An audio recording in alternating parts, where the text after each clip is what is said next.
आशा की किरण।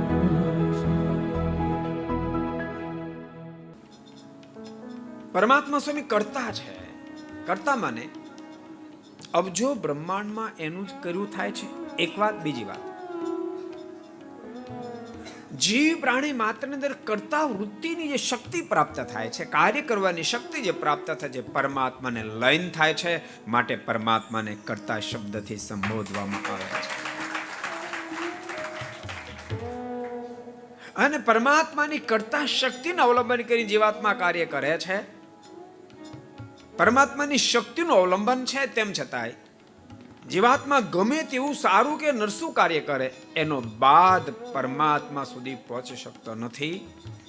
માને આટલું કર્યા પછી પણ નિર્બાધ રહે છે. માટે પરમાત્માને અકર્તા શબ્દથી પણ સંબોધવામાં આવે છે. ત્રીજા નંબર,